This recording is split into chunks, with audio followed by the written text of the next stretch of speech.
Hey guys, welcome to Unbiased Rugby. So I'm going to be doing the Wales versus South Africa prediction on Sunday for the semi-cup finals of the World Cup.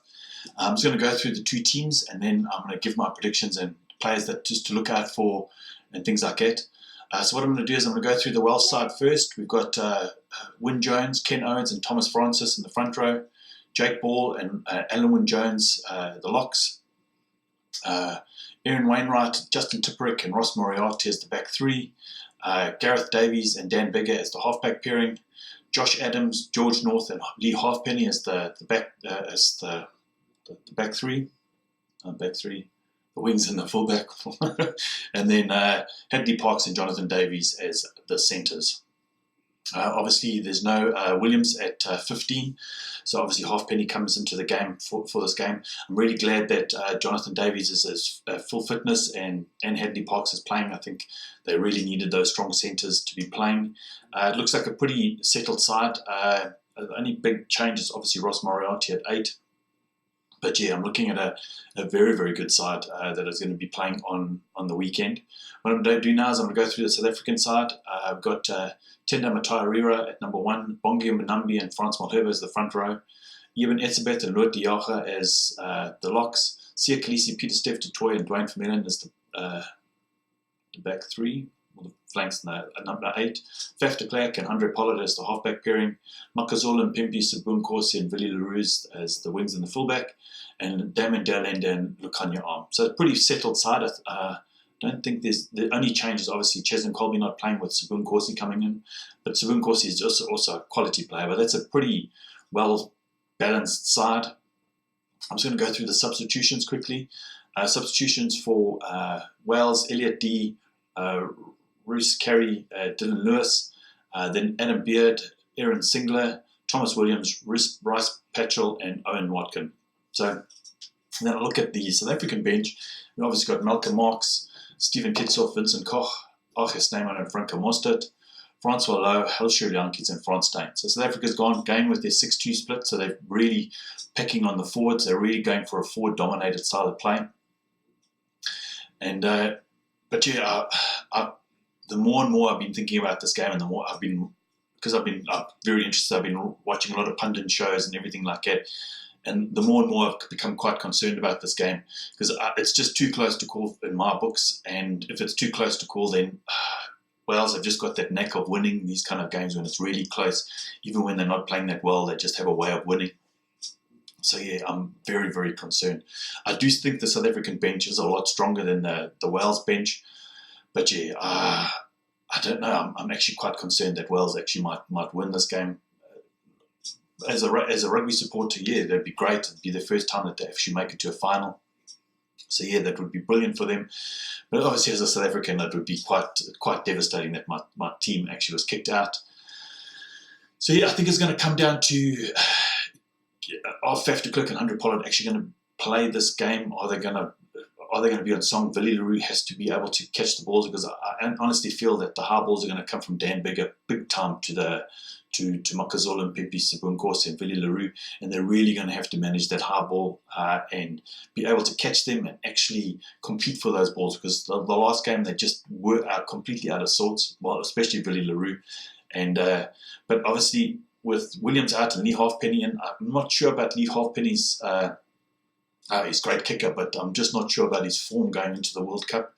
But yeah, that was the only I like teams to play like versus like. I really do, and I like teams to be at full strength.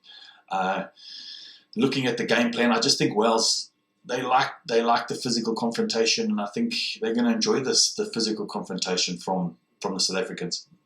So yeah, I think if South Africa can keep Wales out in the first half, at least with no tries or things like that, then I think South Africa have a really good chance of winning this game. If Wales get 2 tries in the first half and take a 14-point lead, I think South Africa might find it quite difficult to catch up because Wales have a way of hanging in there and just winning in the end. So it's going to all come down to that first half. Can South Africa keep Wales out defensively and then obviously wait for them much better bench to come off and obviously start taking it from about the 30th minute.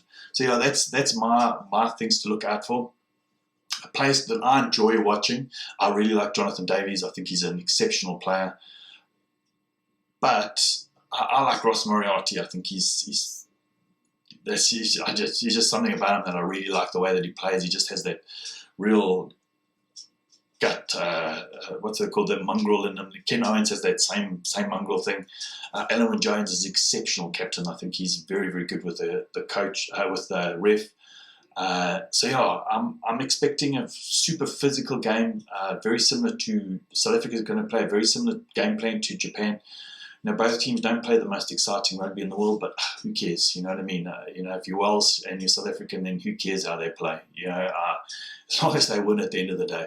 But yeah, I'm expecting a very, very close game. I think it's going to come down to kicks. I think it's going to come down to a penalty, or it's going to come down to a drop goal, something like that. And yeah, may the best team win. At the end of the day, may the best team win. But even with the England-New Zealand game, you know, it's also pretty close to call. I still would edge New Zealand out just for the fact that they're New Zealand. But this game, South Africa just hasn't had such a good run against Wales for the last couple of years, and I'm getting quite concerned. I actually am quite concerned. I just think the Welsh team are fit. They defend well. They off the line very, very quickly. They work for each other, and they just know how to eke out a win when they're completely being dominated in every facet of the game. But yeah, those are my predictions for the thing. Look, on my Super Brew, I put South Africa to win by 8 points because they're my team, and that's the way I have to support my team when it comes down to the end of it. But in all fairness, I think Wales have an exceptionally good chance of winning tomorrow. I really do think they have a chance of winning, and